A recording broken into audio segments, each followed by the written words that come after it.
Bienvenue dans Kamita, votre émission de réflexion et de dévoilement des réalités cachées. Aujourd'hui, nous abordons un thème aussi ancien que l'humanité elle-même, mais plus ancienne que jamais, mais plus que jamais d'actualité autant pour moi. Il s'agit des sectes. De l'Égypte antique aux sociétés modernes, l'homme a toujours cherché à percer les mystères de la vie, à se relier à une force supérieure, à comprendre le sens de son existence. Mais sur ce chemin vers la lumière, nombreux sont ceux qui sont égarés dans ces cercles fermés, des doctrines obscures ou alors des promesses de salut conditionnel. Qu'est-ce qu'une secte au juste? D'où viennent ces organisations si puissantes dans l'ombre? Servent-elles à élever l'homme ou à la servir? Entre mystique, philosophie, religion et ontologie, nous tenterons ce matin de comprendre pourquoi l'homme moderne adhère si facilement à des sectes pernicieuses et surtout comment distinguer la véritable quête spirituelle de la manipulation déguisée. Et pour en parler, c'est avec plaisir que je reçois ce matin des voix diverses. Ils sont alchimistes, philosophes, pasteurs et kamites, chacun avec sa lumière, sa grille de lecture et sa vérité. Secte et servitude, entre mystique, pouvoir et illusion, telle est la thématique que nous abordons ce matin sur les antennes de Kemet Télévision dans le cadre de votre émission Kamita. Asiatique, Otep à toi et bienvenue. Merci, bonjour Otep, Nyamsi, bonjour à tous vos téléspectateurs. C'est comme toujours un plaisir pour moi d'être là. Docteur Noah, Otep et bienvenue. Otep, monsieur Nyamsi, Otep à tous les panélistes. Encore une fierté de revenir dans ce grand plateau des illuminés, des savants, et qui est en train de faire un très très grand travail du côté du Cameroun, et surtout en ce qui concerne l'éveil des Africains, notamment en Afrique centrale, en Afrique de l'Ouest, et même ceux qui se retrouvent de l'autre côté en Occident. Je te vois avec une antenne à main, j'espère que ce n'est pas nous guider à ta guise. Oui, déjà, nous représentons Osiris parfois, parce que réellement, il est notre guide. Quand je dis qu'il est notre guide, c'est que entre ses mains, ou alors dans sa symbolique, il tenait deux bâtons, ou alors deux objets. L'un qui était pastoral, qui représentait comme étant le guide, l'autre qui représentait, s'il faudrait dire, lorsqu'on enlève les sémailles. Donc, en réalité, le bâton ne devrait pas effrayer quiconque, mais ceux qui connaissent les traditions africaines, ceux qui connaissent les réalités de nos sources, savent en réalité ce que c'est que le bâton. Il peut aussi avoir deux portées. Une première portée qui est le rôle d'enseigner, de guider, une autre portée qui est de fouetter, ce qui ne peut pas comprendre. D'accord. Pasteur Awona, une fois de plus, bienvenue. Merci pour l'invitation renouvelée. C'est un plaisir pour moi de se retrouver encore une fois de plus dans ce studio de Kamita pour un partage, pour un échange et pour surtout de l'éclairage à la lumière des Saintes Écritures et de la véritable sagesse, je dis paix et bénédiction bien évidemment sur tous les téléspectateurs. Et je salue aussi la présence de tous ceux qui sont avec moi sur ce plateau. Francis Lamou Abanda, bienvenue. C'est la première fois que je t'accueille dans ce studio, c'est avec beaucoup de plaisir. Le plaisir, il est partagé. Bonjour à vous, Nyamsi. Bonjour aux co-discutants. Bonjour à la technique qui permet à ce que les autres nous reçoivent. Bonjour à tous ceux qui regardent votre émission. C'est une première. C'est un baptême de feu. J'espère que je pourrai donner le meilleur de moi et que tout ce que nous allons dire ici pourra permettre que chacun de ceux qui nous regardent construise son quotidien. C'est l'objectif qu'on se donne. Je rappelle que tu es journaliste chercheur en spiritualité et auteur de ce journal, La Source Info. Voilà, dans les missions qui sont celles du journaliste et du professionnel que je suis, j'ai voulu non seulement allier des informations à caractère social, à une didactique plus ou moins religieuse ou spirituelle. Donc, je me suis donné de faire ce journal dont le nom est La Source Info Hebdo, qui est un hebdomadaire et qui paraît toutes les semaines et qui est en train de faire son bonhomme de chemin. C'est un nouveau bébé dont je suis en train de me battre à le faire tenir dans l'espace médiatique hautement concurrentiel du Cameroun. Et quelles sont les thématiques abordées dans ce journal justement? C'est un journal assez diversifié. J'invite tous ceux qui aiment la lecture et qui aiment la presse à l'acheter. Pourquoi? Parce que nous n'avons pas que fait de l'information. Nous avons pensé à diversifier au point où nous avons pensé à plusieurs rubriques qui peuvent servir même à la vie de chaque jour. Par exemple, à la rubrique spiritualité, qui permet de passer des enseignements ou des informations, des connaissances qui ont créé à la spiritualité, qu'elle soit africaine, qu'elle soit universelle. Mais il y a des informations qu'on peut trouver là, quelle que soit l'obédience religieuse ou l'appartenance spirituelle. On peut se gaver des connaissances ou des informations venant de cette rubrique-là. À côté de ça, nous avons pensé ne pas faire un journal tout comme les autres sont. On voulait innover. On a pensé un journal qui abrite aussi du divertissement. Ça veut dire en dehors de lecture, de l'information, il y a des pages qui permettent, lorsque vous êtes fatigué de lire, de prendre la dernière page ou la page de divertissement et de vous divertir un tout petit peu. C'est beaucoup de rubriques, il y a l'environnement, l'économie, l'écologie, tout est pensé dedans et il y a des mots qui se disent. On n'a pas oublié ceux qui aiment bien la politique, puisque c'est ça qui ravive la vie sociale. Il y a la politique, il y a l'actualité qui est là. Mais alors, il y a aussi que nous sommes du domaine de l'information. On se doit de fois de dire des choses telles que ces choses-là se présentent. On a pensé au dossier de la rédaction. C'est notre part pour nous de faire quelquefois la dénonciation parce que notre ligne éditoriale, elle est libérale, elle est indépendantiste. Nous passons du côté de la vérité s'il y en a une. Voilà qui est bien dit, cher Abanda. Madame, Messieurs, chers téléspectateurs, installez-vous confortablement car c'est à âme courtoise que nous allons mener de bout en bout cette émission Kamita qui est d'abord pédagogique avant même d'être un débat de fond. Alors, pasteur, je commence par toi. Philosophiquement parlant, qu'est-ce qu'une secte? Est-ce simplement un groupement religieux marginal ou une structure de pensée fondée sur la soumission de l'esprit? Toi qui travailles beaucoup sur les questions de spiritualité. Les deux interprétations que vous avez faites, elles sont bonnes, elles sont justes. Mais je vais élargir un peu le champ de compréhension de nos téléspectateurs sur la notion de secte aujourd'hui. Je vais prendre d'abord dans un sens général qui est historique. Il y a des sectes, bien évidemment, avant ce qui a suivi comme religieux, ça veut dire détachement, et puis séparation avec la majorité, ou je vais appeler ça quoi, le pilier central. Il y a sectes maintenant, les sectes qui sont sociologiques, qui peuvent être liées, peut-être que ça soit, on a parlé de côté à une appartenance idéologique, politique ou alors mystique. Donc ici, dans les trois éléments que je vous ai apportés, les sectes font partie de la vie quotidienne de chaque individu. Mais je vais revenir sur vos propos précédents. Là, vous avez dit que nous sommes dans des temps où des gens adhèrent facilement aux sectes. Non. On ne peut pas facilement adhérer à une secte. On peut facilement adhérer à une, je vais appeler ça quoi, à un ordre mystique ou alors tomber dans l'illusion, mais on n'adhère pas facilement à une secte. Pourquoi?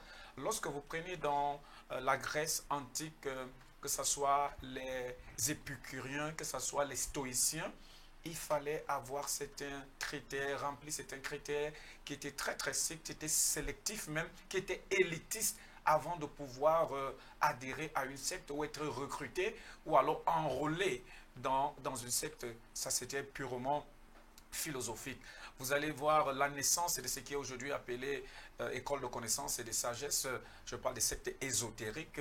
Vous allez voir qu'elles sont d'abord la base même d'abord des sociétés ancrées sur une certaine capacité. On vous a d'abord parlé des maçons comme des ingénieurs d'abord des bâtiments. Voilà, avant que cela ne soit maintenant transformé maintenant en sorte je vais appeler ça quoi, de courant mystico, un peu spirituel, mais à la base c'était quelque chose de pratique. Vous allez voir dans des églises aujourd'hui, quand je parle d'église, lorsqu'on sort de la grande communauté, que ce soit orthodoxe, très ancienne, l'église catholique romaine, et puis tout ce qui est protestantisme, en parlant des sectes et tout, c'est tout un idéal, c'est toute une idéologie, c'est plusieurs éléments qui sont qui entrent en jeu. Donc aujourd'hui, ceux qui pensent qu'on peut facilement adhérer à une secte, en accord avec le thème, en accord avec ce que nous allons développer à la suite de cette émission, qu'ils sachent qu'ils sont dans l'illusion. On n'adhère pas facilement ou aisément à une secte. Ça, c'est de l'illusion.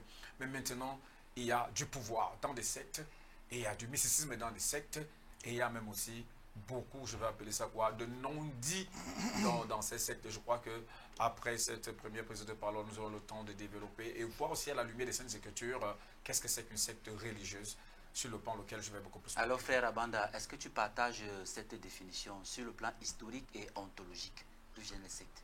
Bon, on va dire que ce que le pasteur a dit, il y a un peu du vrai dans ça. Mais que lorsqu'il dit... Il y a aussi un peu du faux. Oui, lorsqu'il dit qu'on peut vivre en dehors d'une secte, c'est faux. Nos familles sont des sectes. Le père qui est là a une idée, une idéologie, une méthode, une pédagogie pour gérer ses enfants. Vous entrez dans une maison comme la mienne, je suis parent, et vous ne vous alignez pas, vous êtes hors rang. Vous ne faites pas partie de ma secte. Vous ne faites pas partie de ma secte, parce que dans ma secte, c'est moi le gourou. C'est moi le guide, c'est moi le maître. Donnez ce que vous voulez, prenez ce que vous voulez, mais c'est ça. Ça veut dire que si c'est moi qui ai la maîtrise de ce qui est chez moi, c'est moi qui dicte l'orientation de là où ceux qui sont venus de moi, ceux qui sont mes enfants, doivent aller. Et si je vous prends d'ailleurs pour vous amener là, vous devez adhérer à l'idéologie qui est la mienne. Chez moi, on n'entre pas à plus de 22 heures. Si vous êtes donc de cette maison-là, quel qu'en soit votre âge, si cette restriction-là ne vous sied pas, vous trouvez une autre famille, vous trouvez un autre domicile. Pourquoi? Parce que chez moi, j'estime que lorsque je vais éduquer mes enfants, je donne des normes. Et ces normes-là font en sorte que tout le monde puisse s'allier. Ça fait que c'est une idéologie, c'est une méthodologie, c'est une pédagogie. Maintenant, tout le monde, il n'y a pas quelqu'un qui peut vivre en dehors d'une secte. Parce que je viens de vous dire, nos familles sont des sectes. Et il faut donc faire le distinguo, et j'ai aimé votre texte introductif, entre les sectes qui sont des regroupements idéologiques, de perception, de pédagogie, des formes de vie, et des sectes qui sont des mouvements. Et là, quand on est dans des mouvements, on a donc des mouvements religieux qui sont des sectes. On a des mouvements peut-être kémites que nous avons ici qui sont des sectes. Maintenant, il faut relever un truc, c'est que les gens mélangent tout et ne se remarquent pas que lorsqu'on veut parler d'une secte qui dérange, on ajoute un qualificatif qui est secte pernicieuse. Parce que toutes les sectes ne sont pas pernicieuses. Toutes les sectes n'ont pas de mauvaise idéologie. Toutes les sectes ne sont pas là pour enseigner des choses qui vont nuire aux autres. Donc, il faut donc aussi, pour la compréhension de ceux qui nous écoutent, d'abord élaguer ce thème-là, élaguer ce mot-là, parce que généralement, lorsque vous parlez « je suis d'une secte », tout le monde s'effraie tout de suite. Mais c'est vous-même, vous créez ce que j'appelle de... comment je vais appeler ça? La peur. Vous générez une peur en vous qui fait en sorte que dès que quelqu'un se déclare qu'il est d'une secte, craint. Vous... D'ailleurs, d'aucuns l'utilisent pour être respectés et craints en même temps. Mais maintenant, il faudrait que ceux qui nous écoutent, parce que nous sommes à l'ère de la lumière, à l'âge du vaisseau, où beaucoup de choses doivent se comprendre. Lorsque quelqu'un vous dit qu'il est dans une secte, il vous dit tout simplement qu'il est dans un regroupement, soit idéologique, soit philosophique, soit religieux, soit familial, ou mettez ce que vous voulez, mais ce n'est pas tout de suite une secte pernicieuse. Il faut d'abord qu'on soit clair là-dessus, que tout regroupement qui a une idéologie, qui a une forme de pensée, qui font une même chose, sont des sectes. Et si vous êtes dedans, vous êtes un sectaire. Il n'y a rien à faire. D'accord, c'est vrai que le mot est souvent très dur et les gens ont tendance à l'imaginer populaire. Alors, le caractère ésotérique et exotérique des sectes renvoie à quoi selon toi? Déjà, d'abord, pour que nous entrions dans ce champ de fluctuation, c'est-à-dire de détails, il faudrait d'abord que nous ayons le terme étymologique. Exactement, c'est ça que nous définissons depuis... Parce que secte vient du mot latin secta, qui on dit aussi seki. Secta, seki, qui veut dire séparer, qui veut dire couper. Priez à mon technicien de venir un instant. Voilà. Ça c'est dans le sens de la dénotation, mais dans le sens de la connotation, ça signifie prise de position, regroupement, partager une même idéologie, dans le même sens que le journaliste était en train de dire. Maintenant, la question, c'est de savoir quelle est la différence donc entre secte ésotérique et secte exotérique. Le mot ésotérique a pour similitude, a pour homonyme, hermétisme ou hermétique. Hermétisme ou hermétique renvoie à ce qui est caché, à ce qui est secret. Pourquoi ce qui est secret? Parce qu'il faudrait déjà que nous sachions d'où les sectes, ou alors ce que nous appelons le savoir caché hermétique, provient. Cela vient d'Alexandrie, cette ville hellénisée où nous sortons, c'est-à-dire en Égypte. Pourquoi? Parce qu'il y avait un certain savoir qui n'était pas partagé à tous. Comment est-ce que cela s'expliquait, par exemple, lorsqu'on lit dans la tombe de Séti Ier, ce scanographe qui est là, il démontre que le savoir de l'or était uniquement réservé aux prêtres. Et seuls les prêtres du temple pouvaient communiquer avec les rois le savoir de pouvoir trouver l'or et de manipuler l'or. Mais ce savoir n'était pas donné à tous. Voilà d'abord là où l'hermétisme naît. Et c'est aussi là où nous, les alchimistes, nous commençons à aborder. Alors là, c'est dans le sens ésotérique, c'est-à-dire caché, secret. Alors, quand on va donc voir la démarche, parce qu'il faudrait que quand on parle, nous ciblons et que nous puissions positionner ça par rapport à l'ère des Lumières que nous sommes. Au XVe siècle, quand la fraternité rosicrucienne fait sa naissance à Turbingel, c'est-à-dire en Allemagne, par certains théologiens, c'était une élite de savants. C'était une élite des génies, parmi lesquels des chimistes, parmi lesquels des physiciens, parmi lesquels des architectes, parmi lesquels des mathématiciens. Mais ce mouvement de Turbingel n'était pas donné accessible, n'avait pas l'accessibilité à tous. Non, ce n'était pas cooptation. C'était par cooptation, comme le pasteur Odola dit tout à l'heure, que tout le monde n'avait pas qualité à entrer dans ces écoles de savoir ou ces écoles de mystère. Par exemple, si vous lisez l'histoire d'Isaac Newton, il a même été refusé. Il a fallu que c'est Isaac Barrow qui intervienne pour qu'il soit introduit, pour montrer qu'il a pu faire des découvertes sur la lumière monochromatique et la lumière polychromatique. Alors, elle est donc devenue exo, c'est-à-dire externe, populaire, ouverte, solaire, à tout le monde, lorsqu'ils ont reproduit 3 œuvres, 3 manifestes rosicruciens, parmi lesquels la Pharma Fraternitatis, paru en 1614, qui invitait tous les Aristotes, tous les savants, à entrer dans le savoir rosicrucien, afin de pouvoir transcender leur connaissance. Ensuite, maintenant, ils ont sorti une deuxième œuvre qui était la Confessiones Fraternitatis, dans laquelle ils devaient s'opposer à toutes les religions, s'opposer à l'imam, s'opposer au pape et s'opposer au système incarcérant, récalcitrant de l'Église catholique. Et enfin, maintenant, nous avons donc eu les noces chimiques de la Rose-Croix. Donc, nous devions donc savoir que la secte, dans sa démarche, elle devient exotérique lorsqu'elle commence d'abord à publier ses œuvres et à les remettre aux adeptes et aux non-adeptes, c'est-à-dire à la publication de tous. Et elle est ésotérique dans la mesure où le savoir est caché, le savoir est hermétique et on ne peut pas le remettre aux autres. Alors, comment est-ce que nous allons donc faire la distinction entre la secte ésotérique et exotérique? Ésotérique, comme nous l'avons dit, peut consister en bien, peut consister en mal. Exotérique, comme nous l'avons aussi dit, peut consister en bien, peut consister en mal. Mais nous allons plus faire les statistiques, nous allons constater que ce qui est beaucoup plus caché, ce qui renvoie beaucoup plus dans le sens hermétique, est beaucoup plus dans le domaine du mal. Parce que si des bandits vont pour braquer, ils ne vont pas le publier à tous.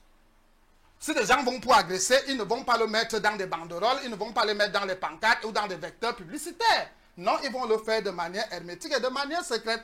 Maintenant, on va se constater aussi que ceux qui ont de savoir externe sont beaucoup plus diurnes. D'où notamment mon grand frère journaliste a dit tout à l'heure que, par exemple, il y a la conduite familiale. Elle est également exotérique. Par exemple, il y a même ce qu'il faudrait dire les conditions d'éligibilité pour s'inscrire dans un établissement, pour s'inscrire dans une banque, pour s'inscrire dans une filiation de mutuelle d'épargne et ainsi de suite. Donc, voilà donc la différence entre une secte ésotérique et une secte ésotérique. Maintenant, peut-on dire que quelles sont une déviation, ces sectes-là, d'une quête spirituelle authentique? Bien sûr qu'elles sont une très très grande déviation. Elles sont une très très grande déviation. Moi, je vais par exemple parler du mouvement Otto. Rapidement. L'ordre Templis Orientis. L'ordre Templis Orientis qui a été créé par Théodore le Rosicrucien et qui a été une fusion avec les travaux de Karl Kane. En réalité, ils ont appuyé ça du yoga, du tantisme, de la magie sexuelle et du soufisme. Mais est-ce que vous savez, là où ça a été raté, c'est qu'ils voulaient imiter l'égyptologie parce que c'était les travaux de Pascal Redendorf qui étaient dans le rite de Memphis, Misraïm de la maçonnerie. Ce sont eux qui ont commencé à mal interpréter la Mahat. Ce sont eux qui ont commencé à mal interpréter les rites égyptiens dans lesquels nous venons.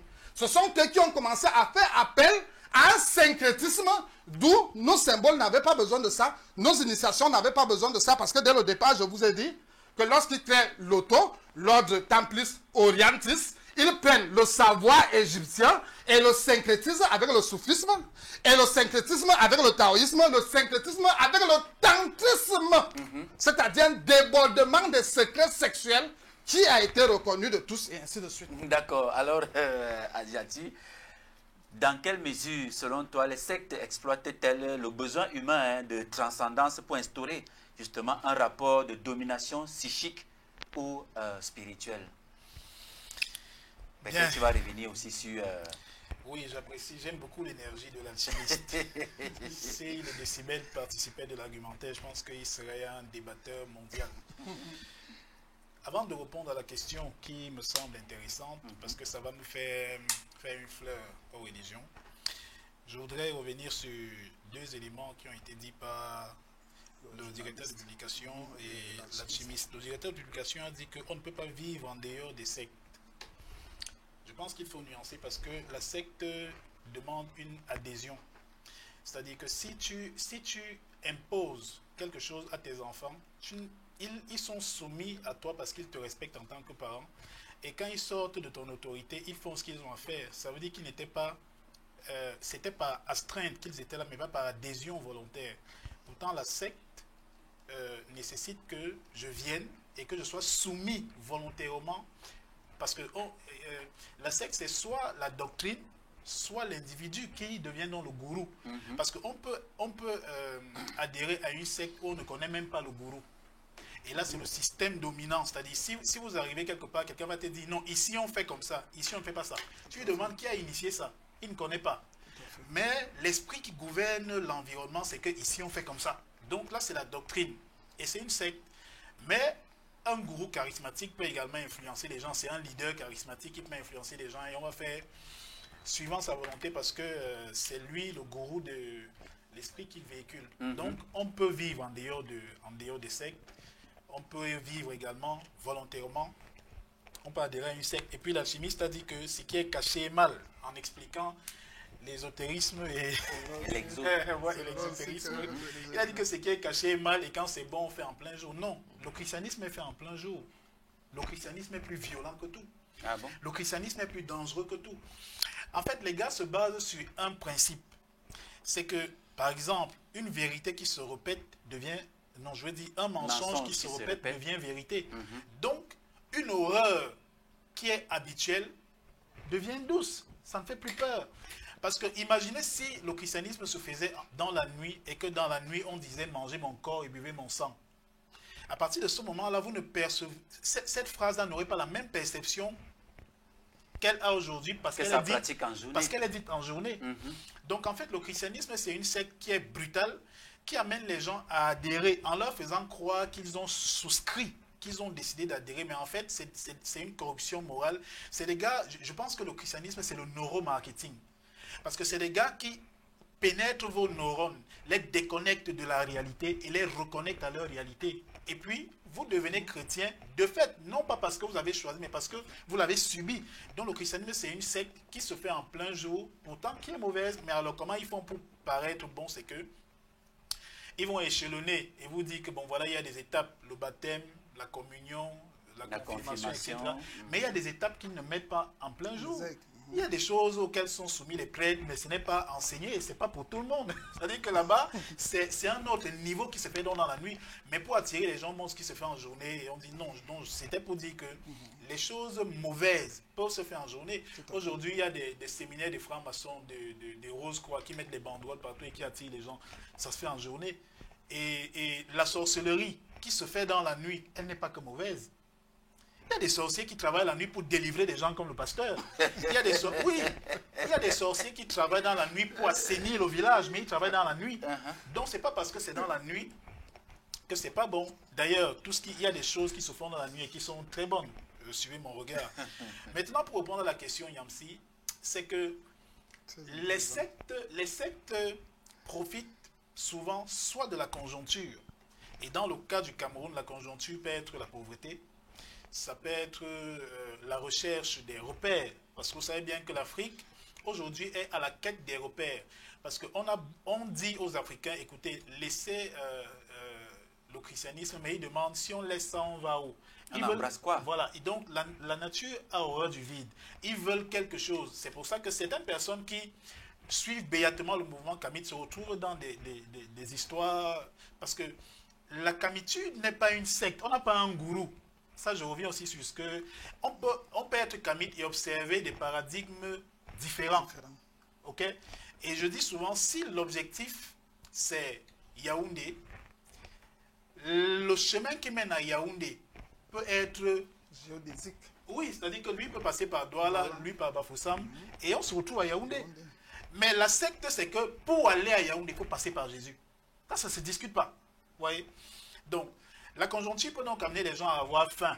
Et la faim peut conduire quelqu'un à faire confiance à ce pasteur qui lui promet le paradis. Parce que souvenez-vous que dans leur histoire, le Satan a attiré le bonhomme de 33 ans là en haut et lui a dit, écoute, je te donne tous les royaumes de la terre si je te soumets à moi.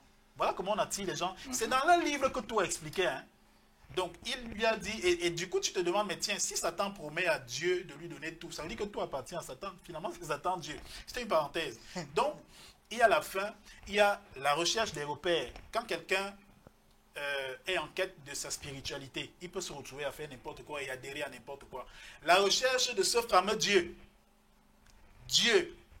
Les gens s'y recherchent un Dieu à l'extérieur d'eux. Quand je parle des gens, si je parle des chrétiens... Ça veut dire que tous ceux qui vont dans les églises, notamment réveillés aujourd'hui, ce n'est pas par conviction, mais c'est tout simplement parce que il y a une quête de spiritualité, alors de quelque chose qu'on leur promet là-bas. Remplaçons église par prénom.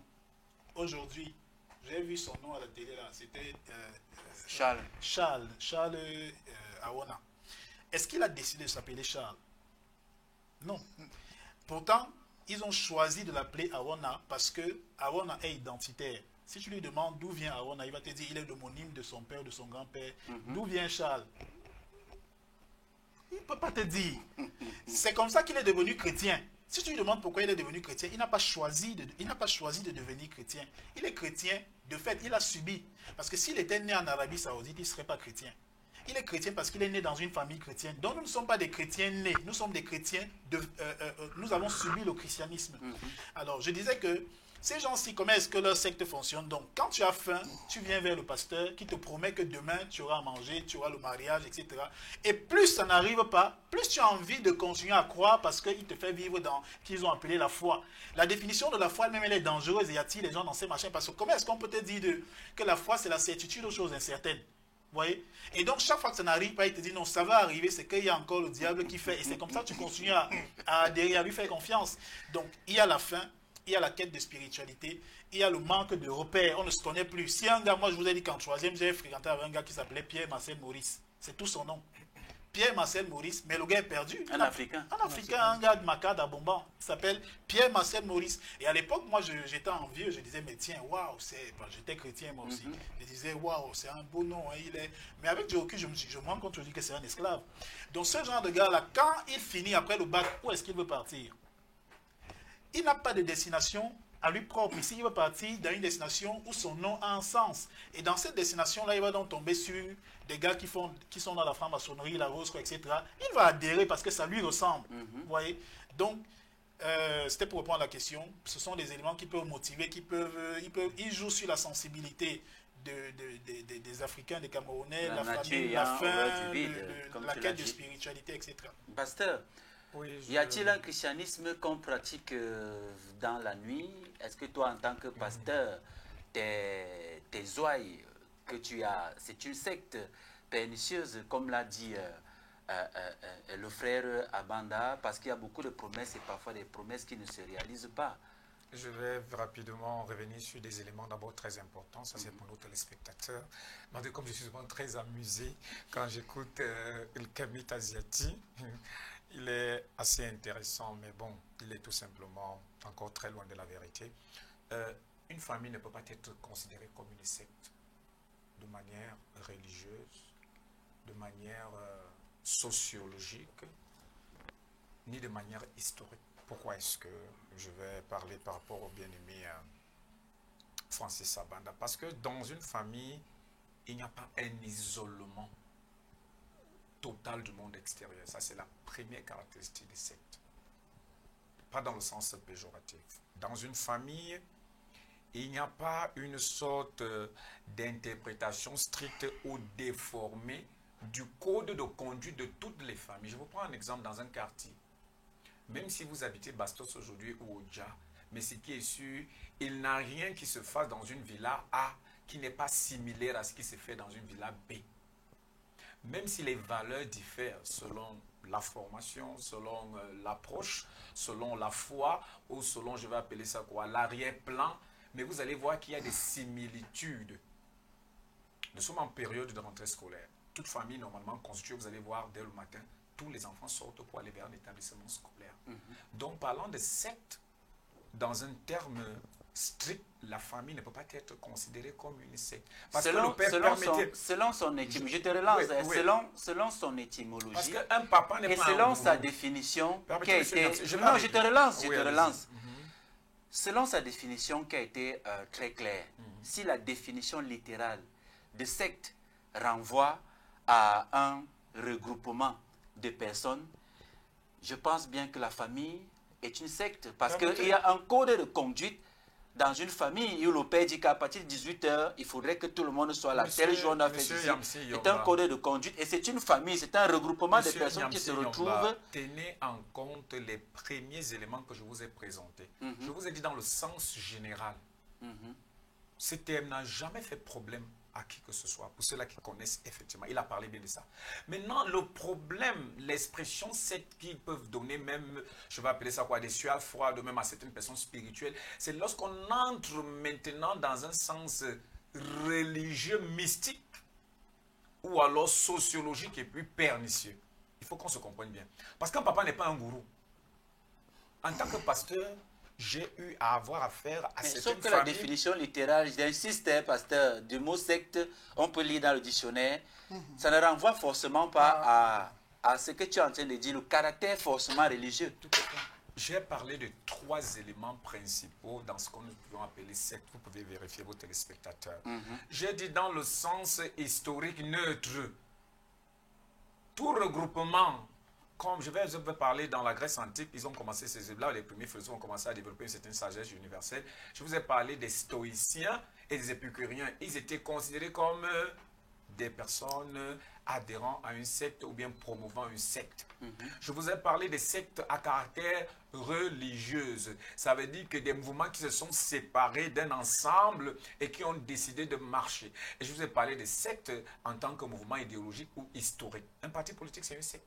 Mais il n'y a rien de caché qu'on ne sache dans un parti politique. Parce que c'est une idéologie, ce sont, j'appelle ça quoi, une politique interne, et c'est un mouvement de personnes. Et il faut adhérer, remplir certaines conditions pour y adhérer. C'est pourquoi je vous ai dit, on n'adhère pas facilement à une secte, c'est pas vrai. Si quelqu'un vous dit qu'on adhère facilement à une secte, c'est de l'illusion.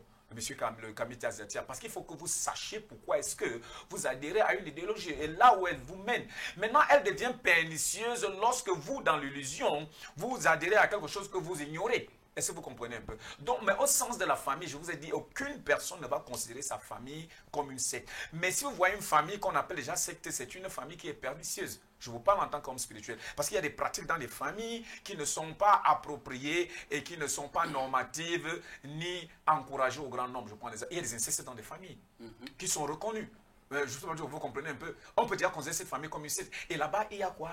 Tabou. Et puis, j'ai dit reconnu, ce n'est pas un abus condamnable. Ça veut dire que c'est consenti et pratiqué pour des raisons que chacun sait. C'est connu dans plusieurs milieux.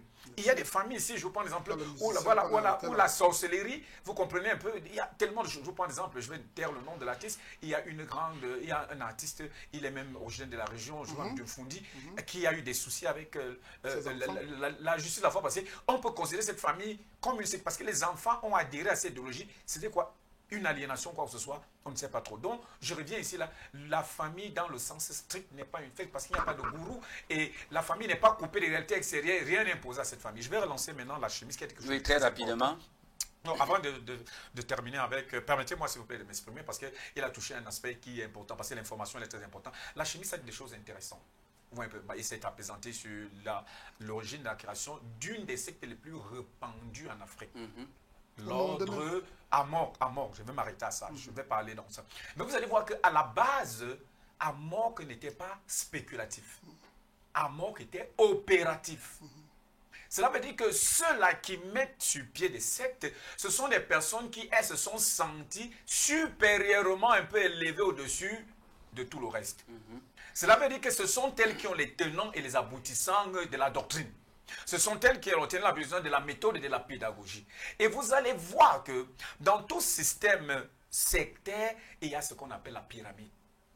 C'est toute une structuration. Vous ne pouviez pas. C'est pourquoi il y a certaines personnes qui entrent par le bas de l'échelle et il y a certaines qui entrent par le sommet. Mais il est difficile pour vous d'entrer. Si vous entrez par le sommet, vous serez tout simplement un agent qu'on utilise en tant qu'agent de pouvoir. Mais maintenant, si vous voulez entrer par ce qu'on appelle la base, ou bien, j'avais appelé ça quoi, le bas de l'échelle, vous allez vous soumettre à tout ce qui est idéologie et qui n'est toujours pas dit dans toute la vie. C'est pourquoi vous allez voir aujourd'hui, il y a des pratiques. Il a parlé de la magie sexuelle, c'est connu. Le culte de phallus. On a connu aujourd'hui, ils ont, j'appelle ça quoi, une sorte, le rituel de l'humiliation. Vous comprenez en tant que personne spirituelle. Aujourd'hui, on a parlé de l'hermétisme. Qu'est-ce que dit la Bible? Je vais entrer dans le cadre de la parole. Jean 8 au verset 32, vous connaîtrez la vérité et la vérité vous affranchira. Pourquoi une petite poignée de personnes qui soient physiciens, qui soient magistrats, qui soient philosophes, qui soient ingénieurs, économistes, se regroupent dans des loges, je vais appeler ça quoi, dans des endroits où tout le monde n'a pas accès? Je vous dis ici, là, je peux vous mettre à défi. Il n'y a pas un accès direct ici. Je peux vous donner la situation de toutes les églises, toutes confessions confondues. Je ne parle pas d'église véritable, même de mon assemblée. Vous allez les heures de culte, vous allez entrer, vous allez écouter ce qu'on vous enseigne, vous allez ressortir. Vous allez dans les bibliothèques où on vend des Bibles, où on peut lire. Je suis en train de répondre. Il y a beaucoup qui ont témoigné, qui sont entrés dans des sectes par harcèlement. Permettez. Et il y a des endroits où on peut trouver des Bibles et tout ce qui est littérature chrétienne sans être traité. Mais je vous dis, ici, là, si vous n'êtes pas copté, si vous n'êtes pas un initié, si on ne vous a pas tenu la main, vous ne devez jamais savoir là où se trouve une loge maçonnique ou chrétienne, même le bouddhisme qui est assez répandu. Je vous dis, des livres de connaissances, de savoir, d'initiation, même pour l'alchimiste, ça ne se trouve pas dans les rues et ce n'est pas à la portée de tout le monde. Parce que vous savez que vous m'aviez déjà pris beaucoup de temps de parler, mais j'aurais voulu aller beaucoup plus loin. Ça veut dire que on aura l'occasion, voilà, vous ne pas monopoliser. Voilà, de tout ce qu'on est en train de parler, secte pernicienne. Merci beaucoup. D'accord. Frère Abanda, le pasteur dit que lorsqu'on parle de secte, ça a automatiquement une connotation négative qui ne saurait avoir de regroupement de personnes, alors de réunions de personnes qui défendent une idéologie, peut-être pour leur épanouissement. J'ai pour habitude de ne pas combattre des idées. Parce que ce sont des entités tellement fortes que lorsque quelqu'un s'arrête dessus, il devient difficile de lui faire voir le concret. Je vais me répéter pour ceux qui nous écoutent et dire, et ne plus utiliser le vocable secte pour qu'on se comprenne bien. Les groupes ou les regroupements ont deux formes et ont deux aspects. La forme formelle, qui est un regroupement de personnes. Nous sommes déjà dans une secte ici. Parce que nous sommes d'abord un regroupement de personnes. Et il y a l'aspect organique ou organisme, qui est l'aspect idéologique. C'est là où nous ne sommes pas une secte. parce que nous ne partageons pas la même idéologie. Mais en termes de regroupement, nous sommes déjà un regroupement. C'est pas tout le monde qui entre dans une thématique. C'est pas tout le monde qui entre dans ce studio pour venir parler de votre thématique. Nul n'entre ici s'il n'est géomètre. Ça ne veut pas dire que le géomètre en question, c'est qu'on vous a divisé, on ne vous veut pas, on vous déteste. Nous sommes en train de faire des choses qui sont hors normes. Non, mais la norme c'est plutôt le cas de plusieurs sectes pernicieuses. Je suis en train d'évoluer, écoutez-moi très bien. La norme s'impose à ceux qui n'ont pas la compétition ou la compétence d'ancrer. Le miracle est miracle pour ceux qui ne comprennent pas la formule magique qui fait Exactement. C'est là où le miracle est miracle. Nous sommes ici en train de parler, nous pouvons parler de ça parce que nous avons pris le temps, soit d'étudier, soit de chercher à comprendre, soit alors la nature nous a imposé cela comme étant un rythme dans lequel nous devions aller. Vous pensez que mon grand-père était un catholique, pur et mûr, recevant une médaille de Rome. Vous pensez que je n'ai pas les fruits de ça de ma famille? J'en ai. Mais comment est-ce qu'il arrive que dans mon métier de professionnel et de quête personnelle, je me retrouve à parler avec un certain regard, non seulement d'observateur du professionnel que je suis, et un regard d'observateur, quelqu'un qui peut lire la société. Parce que l'Église catholique n'est donc pas une secte, c'est pourquoi vous avez décidé de ne pas adhérer à elle. Vous aviez été libre. Non, elle est une secte. Non, restez tranquille, je suis en train de parler. Parce que si c'était une secte, vous deviez adhérer sans savoir que c'est une secte. C'est ce que les pasteurs sont. Lui, il ne l'a pas coupé. Allez-y. Oui, pasteur, non. Bon. Non, c'est dans un débat. Donc, de temps en temps, on peut, et maintenant, oui, c'est pour cela que je peux laisser mon temps de parole. S'il a besoin de parler, moi, je vais laisser qu'il parle. Je suis en train de dire que lorsqu'on a enlevé l'aspect organisationnel d'un regroupement, on a donc l'aspect hiérarchisationnel d'un regroupement. Et les deux formes d'hierarchie qu'on a, qui sont visibles dans tout le monde entier, soit sont pyramidales, soit sont circulaires. Vous voyez que nous sommes sur une table ici, non? Elle est quoi? Elle est circulaire. C'est que les autres vont appeler la table d'Arthur pour caricaturer ça. Mais que tout ça sorte de là où nous tous on connaît. Parce que la structure circulaire est une structure, la structure pyramidale est une autre structure. On ne peut pas refuser ça parce que ce sont des faits de la vie. Soit vous adhérez à une structure où nous tous nous sommes assis ici, on estime que on est des égaux et on peut donc se parler d'égal à égal parce qu'on pense revendiquer une certaine posture, une certaine connaissance. C'est pour cela qu'on se retrouve dans une table qui est un cercle. Soit alors on a quelqu'un qui est notre guide, qui nous donne le ton parce qu'il a l'aptitude ou la capacité de voir plus loin que nous. La démarche à suivre. Et nous adhérons. C'est ça que les sectes utilisent et ce n'est pas un propre des regroupements sectaires ou non sectaires. C'est une norme de la vie. C'est une norme de la vie, je le répète. Soit vous êtes dans une forme circulaire, soit vous êtes dans une forme pyramidale où il y a une hiérarchie que vous devez respecter. En cela, c'est pour cela que j'ai fait exprès d'utiliser le mot gourou dans mon premier propos. Parce que je vais élaguer des mots qui font peur aux gens. En quoi il est difficile aux gens de comprendre qu'ils doivent être les maîtres de leur vie. S'il y a un premier gourou à être, c'est le gourou de votre propre vie. Parce que vous êtes une entité, un être divin et que la première personne que vous devez diriger, c'est vous-même. Pourquoi le mot gourou doit faire peur à quelqu'un? J'ai la maîtrise de mon être, du moins je la cherche encore. D'où je suis, par le premier maître que je suis, est le mien. Parce que je cherche à comprendre comment fonctionne mon corps, mes énergies, mes émotions, mes connaissances.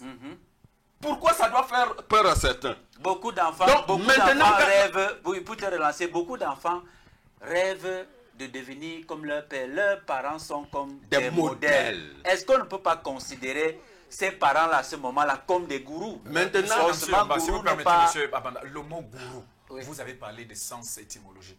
Et il renvoie à quoi? À quelque chose de positif ou de négatif. Et vous allez voir à tout moment là où cette expression gourou a été évoquée, c'est parce qu'elle a été utilisée dans un sens, se rendu compte qu'un individu s'est servi des autres, les a soumis à une volonté dont lui-même il ne s'est pas soumise et a fait quoi? Il a abusé de. Donc faites très attention avec. C'est pour cela que je vous ai dit qu'on est là pour élaguer des thèmes que les gens ont utilisés pour frustrer d'autres.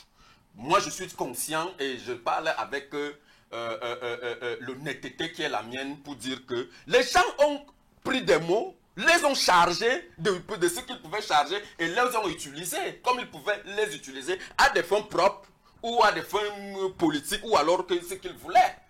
le mot en lui-même, les mots en eux-mêmes sont des entités neutres. C'est ce qu'on met dedans qui donne l'orientation de là où on va. C'est pour ça que je vous ai dit que le mot secte en lui-même n'a pas de problème. C'est lorsqu'on est obligé d'ajouter un qualificatif en disant une secte pernicieuse. Ça détermine ce que l'on fait dedans. Qu'est-ce que l'on fait dedans? C'est là où peut naître la permission. Sinon, et là où la resterait perdition simplement- peut être. Mais monsieur, je suis en train de vous dire que chez moi, avec le petit pouvoir que Dieu m'a donné, je gère mes enfants. Parce que je pense que c'est une responsabilité. Je suis le premier serviteur de chez moi. Parce que je pense que c'est une responsabilité de donner ce que Dieu m'a donné à ma progéniture. De leur donner les repères qui vont faire en sorte que lorsqu'ils vont affronter la société, qu'ils soient des hommes ou des femmes. C'est ma responsabilité, je la défends jour et nuit. On va se calmer. Non, rassurez-vous, je suis calme. Ne voyez pas le ton, je suis très calme. Je ne perds pas. Oui, non, bien sûr. Pour dire que quoi? Pour revenir et pour dire que les sectes formelles, dont nous sommes en train d'évoquer ici, il faudrait d'abord qu'on élade tout ce qui tourne tout autour, sont des regroupements formalisés que je vous donne. C'est pour ça que je vous ai donné, en prenant le mot groupe. Sont des regroupements formalisés qui défendent une certaine idéologie, qui voudraient que ceux qui sont là ancrent d'une certaine manière, parce que la société, que ce soit d'aujourd'hui, que ce soit d'hier, que ce soit de demain, a toujours été hiérarchisée. Et maintenant, pourquoi voudrez-vous que celui qui ne démontre pas des aptitudes, la volonté ou le désir d'être dans un mouvement y soit? Il faudrait donc qu'on puisse mettre comment je vais appeler ça? Une norme. Une norme, parce que même à l'église, il y a une norme. Un système, sûr. ouais, un système. Même à l'église, il y a une norme. Pour dire, si vous n'êtes pas baptisé, d'ailleurs, c'est pour cela qu'ils rebaptisent ceux qui sont déjà baptisés, parce qu'on estime que vous étiez dans un autre groupe, et ce qu'eux, ils ne veulent pas dire à ceux qui leur regardent, à ceux qui sont eux, c'est que, en réalité, comme ce sont des jeux des égrégores, parce que lorsqu'on parle de groupe, on parle de secte, on parle d'un égrégore, de la formation d'une idéologie, d'une entité énergétique. Vous me comprenez bien? Très bien. C'est la formation d'une entité énergétique qui peut donc être familiale, communautaire, clanique. régionale, clanique, universitaire. C'est pour cela qu'on est dans le mondialisme avec l'universalité. Beaucoup de gens pensent que ça sort de trucs. C'est une entité forte qu'on est en train de revendiquer pour dire que l'humanité est une. Et que nous sommes tous dans ce mouvement de cette humanité-là. D'accord. Quand je dis ça, c'est pour que le pasteur comprenne que, Pour chuter. les sectes, en réalité, ne sont pas toutes mauvaises. Il faudrait qu'on soit clair là-dessus. Tout comme le monsieur Asiati a dit ici qu'il y a dans l'église des choses répréhensibles. Mais il n'y a pas que des choses répréhensibles à l'église. Il n'y a pas que des choses... Et je dis souvent, c'est le fort de l'humain. C'est que là où il va, il amène ses tares et ses avatars en même C'est temps. pourquoi donc, il D'accord. ne faut donc Maintenant- pas privilégier. D'accord. Vous n'avez pas la structure de la pyramide, mais plutôt du cercle. Pasteur, Je vais revenir dessus. pasteur, Allez-y, oui. pasteur, oui, C'est très important. on revient à toi. Comment comprendre aussi un monde avec une langue dont on a mis des pièges lexicaux un peu partout? Il dit quelque chose de fondamental. Lorsque nous faisons des recherches et que nous sommes des personnes intelligentes, on ne va pas se limiter simplement au thème. Par contre, quand je t'écoute, j'ai comme l'impression que tu es figé par rapport à certains thèmes. Si eux, ils ont pensé que le thème gourou veut forcément dire ce qui est négatif, pourquoi est-ce qu'à travers nos recherches, on doit se limiter uniquement à ces thèmes ou alors la signification de ces thèmes-là? On peut aller plus loin en fonction de... Alors, tu vas peut-être répondre à ça tout à l'heure. Alors, C'est pourtant facile. frère Allez-y. Noah, pour toi, l'alchimiste, la recherche du savoir caché passe par l'épreuve et la purification. Comment distinguer cette quête initiatique véritable d'un endoctrinement sectaire? Très bien. C'est une très très bonne question. Elle va de sérieuse avec ce que je suis. Les alchimistes, déjà dès le départ, ne recherchent pas à se conformer à un cercle, à une organisation, à un groupe, et ne sont même pas influencés par des macro-personnes, c'est-à-dire des gens qui sont beaucoup plus généralisés ou quoi que ce soit. Les alchimistes, dès le départ, restent à être dans le même diapason avec l'univers. Parce que nous, les alchimistes, nous avons constaté que l'univers évolue, L'univers change, mais la seule personne qui reste dans son obtus, dans son ego, dans sa fermeture, c'est l'homme. Alors, les alchimistes, après avoir observé cela, ils ont dit, si ces mouvements peuvent se passer à l'extérieur, pourquoi ces mouvements ne peuvent pas se passer à l'intérieur? Parce que déjà, quand nous définissons l'alchimiste, c'est-à-dire dans le sens strict et même dans le sens dénotation, dans les dénotations, al, c'est le principe arabe qui signifie transformer. Chemia ou Kémia renvoie à la terre égyptienne, c'est-à-dire la terre noire où nous venons en Égypte. Kémia ou Kem, alchimie, alchimia ou alchémia. Et alors, c'est la transformation et la transmutabilité à la fois des métaux et à la fois de l'individu. Donc, les alchimistes ne cherchent pas à créer un groupe, un cercle, à quoi que ce soit. Où dont la différence repose, c'est que nous ne forçons personne, nous n'obligeons personne. Nous croyons que les alchimistes peuvent être un peu de partout. Lorsque je te dessine, par exemple, la géométrie triangulaire alchimiste, je vais te parler, par exemple, de l'alchimie arabe, qui est apparue 284 ans avant l'ère actuelle. Je vais te parler, par exemple, de l'alchimie chinoise, qui est apparue 786 ans avant Bouddha, avec les travaux de Joseph Nidan, qui a été un grand alchimiste chinois et qui a laissé des travaux. Par exemple, je vais te parler de l'alchimie gréco-latine avec des savants grecs et ainsi de suite. Donc, on va donc voir que l'alchimie, bien que ce soit né en Égypte, peut néanmoins faire la circulaire de tous les pôles de l'univers. Par contre, la religion, les sectes ne peuvent pas se retrouver dans cette symbiose et ne peuvent pas se retrouver dans ce pôle de l'univers. Le soleil, la terre suit son mouvement dans tout l'univers, dans tous les pôles.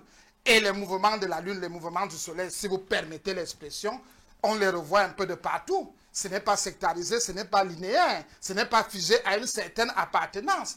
Et aussi, nous ne coupons pas l'être humain de ses réalités, nous les alchimistes. Au contraire, nous le reconnaissons. Nous le reconnectons.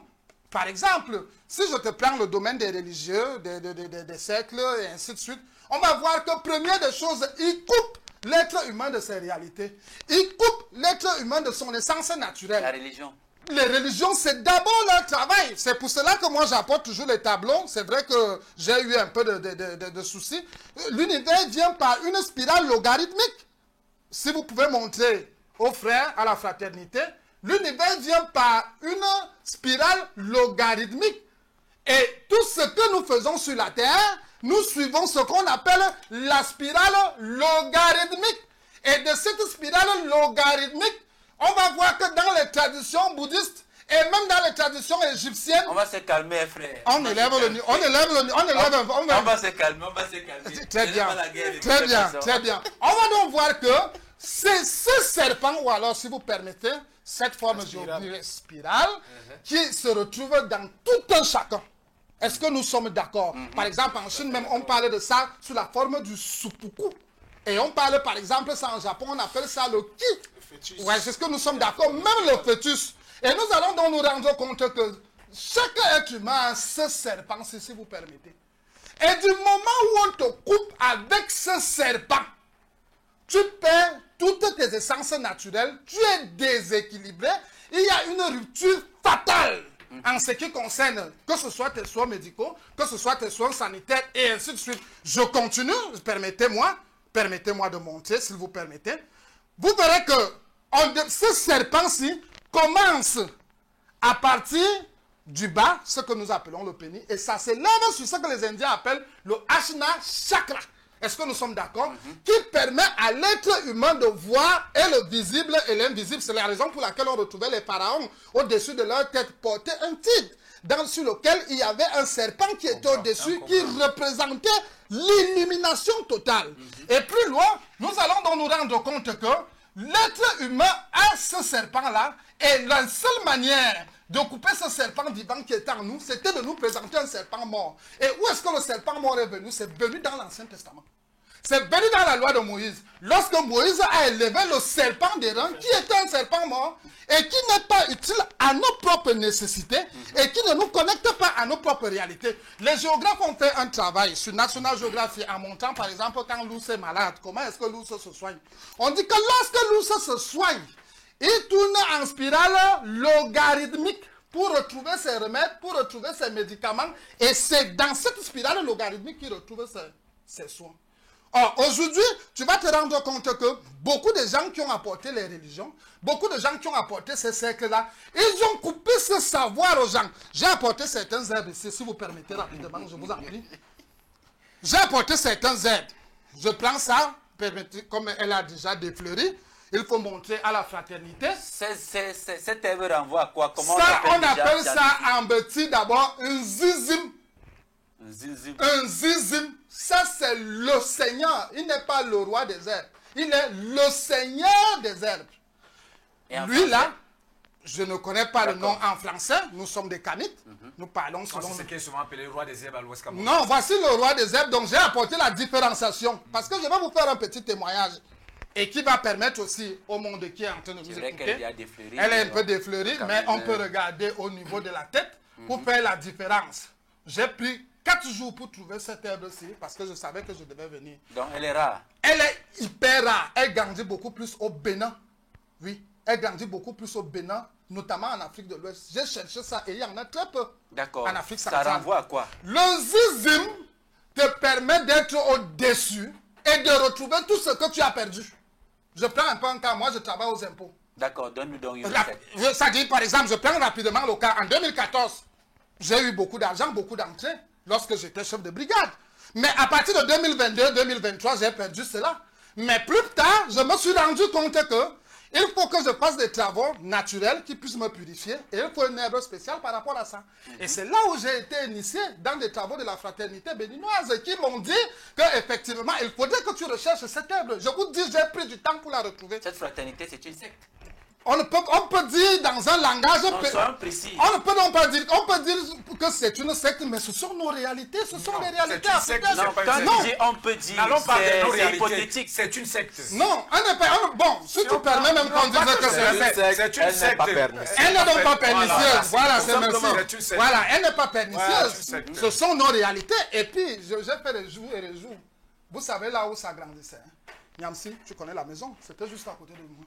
Oh, moi, je partais loin, ainsi de suite, pour montrer la tournure de la spirale logarithmique quand tu as des problèmes, à revenir aux sources, à revenir au centre, à revenir au point de départ ou au point pristine. Je ne sais pas si on se rend compte. Ça, c'est le Seigneur des herbes. Ça, c'est le Seigneur des herbes. Ça, c'est le roi des herbes. Et son utilité. Son utilité. C'est l'utilité. Parce que vous donnez vraiment beaucoup de marge. Non, nous avons des gens aussi qui nous suivent. Nous avons des élèves un peu de partout. En discutant, ça nous perd le temps. On doit avancer. Ici, nous avons le roi des herbes. C'est lui qui te permet d'être propre, de briller, de purifier et de renouveler même ton étoile. Ça, c'est les travaux des alchimistes. Mais ce n'est pas alchimiste comme les blancs ont dit. Nous tous, nous sommes des alchimistes. Le fait que tu as repassé un vêtement aujourd'hui, c'est de l'alchimie. Le fait que maintenant nous sommes assis sur un plateau et qui est très beau et très alchimique, c'est l'alchimie. Et ça, c'est des travaux alchimistes qui nous permettent maintenant de reconnaître l'essence de la nature. Alors, du moment donc où tu entres... Le pasteur va nous dire tout à l'heure... Voilà, du moment dont tu entres donc dans les religions, les religions ne peuvent pas te permettre d'avoir accès à ces travaux. On va te dire de jeûner pendant 2 semaines. On va te dire de jeûner pendant 1 mois, d'aller confesser tes péchés à un pasteur, d'aller acheter l'huile d'olive pour que tu retrouves ta position sociale. Est-ce que ça n'a pas aussi son importance? Ça a son importance, mais en faible quantité, et aussi c'est à revoir. Parce que plus loin, moi, je vais commencer à expliquer la couleur verte de la chlorophylle. Et d'où ça vient. Et je vais montrer en physique quantique que ça vient des quartz bottom, dont la charge est de 2883 au-dessus du boson de X. D'accord. Est-ce que nous sommes d'accord? D'accord. Donc, tu nous amènes déjà tellement. Donc, d'accord, pour chuter. C'est donc pour dire que nous sommes très différents des religions. Nous sommes très différents des cercles et des sectes. Parce que eux, ils ont coupé l'être humain de ce serpent énergétique pour les introduire un serpent mort. D'accord. Et le leur enseigner. D'accord. C'est ce qui cause la fatalité que nous avons aujourd'hui dans toutes les sociétés. D'accord. Asiati, qu'est-ce qui, selon toi, dans la nature humaine, pousse autant d'individus, instruits ou non, à adhérer à des mouvements sectaires malgré l'évidence du piège? Tu as commencé à le dire tantôt, c'est la quête de quelque chose. Mais sauf qu'il y a certains qui savent effectivement que cette secte dans laquelle je souhaite y adhérer est une secte pernicieuse, mais ils vont quand même à ce moment-là, c'est pour aller chercher quoi? Bon, je pense qu'à cette question-là, bon, à cette question, on pourrait apporter beaucoup de réponses qui pourraient être subjectives les unes les autres parce qu'il n'y a pas d'absolu pour cette question précisément, parce que ça peut être fonction des contextes culturels et sociaux. Suivant le nôtre, je pense que c'est une question de la borne négative et de la borne positive. C'est-à-dire que dans la borne négative, la pauvreté amène les gens à adhérer parce qu'ils se disent qu'ils peuvent trouver des solutions à leur problème de pauvreté. Et maintenant, dans la borne positive, c'est la richesse amène les gens à adhérer parce qu'ils veulent protéger leurs acquis. Parce que c'est ce qu'on a laissé croire aux gens, que quand tu n'as pas, il faut aller vers ces gens-ci pour espérer avoir. Et quand tu as, il faut encore aller vers d'autres personnes pour protéger ce que tu as. C'est pour ça qu'on va te dire, c'est pour ça qu'on va te dire et te faire croire que toutes les personnes nanties appartiennent forcément, et c'est absolu, à une secte. On va te faire croire, parce que je ne suis pas dans l'absolu. Je pense qu'il y a des personnes qui sont aisées et qui ne sont pas forcément dans une secte pernicieuse, même s'ils sont dans une secte, parce que tout le monde va à l'église chez les gens-ci. Maintenant, il y a également, dans la pyramide de Maslow, il y a une étape là où on parle de besoin d'appartenance. Donc, je pense qu'il y a des gens aussi qui, à un moment donné de leur vie, ont envie